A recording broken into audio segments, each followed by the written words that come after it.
بسم اللہ الرحمن الرحیم۔ حضرت محمد صلی اللہ علیہ وسلم اور ایک یتیم بچے کا واقعہ۔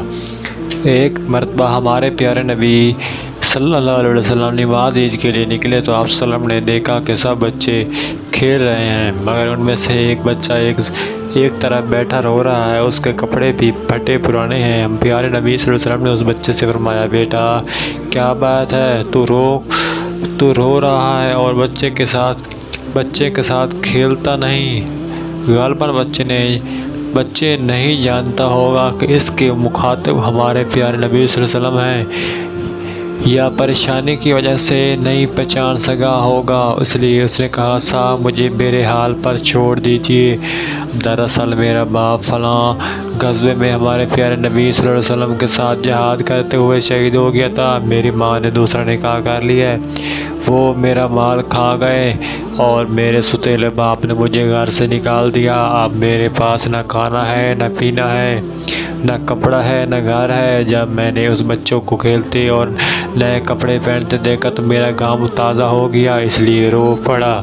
ہمارے پیارے نبی صلی اللہ علیہ وسلم اس کا ہاتھ پکڑا اور فرمایا، کیا تو اس بات پر راضی نہیں؟ میں تیرا باپ عائشہ تیری ماں، فاطمہ تیری بہن، علی تیرا چاچا اور حسن و حسین تیرے بھائیوں۔ کہنے لگا، یا رسول اللہ اس پر میں کیسے راضی نہیں ہو سکتا؟ ہمارے پیارے نبی صلی اللہ علیہ وسلم اسے گھر لے آئے اور ایسے خوبصورت کپڑے پہنائے، نہلایا دھلایا اور کھانا کھلایا۔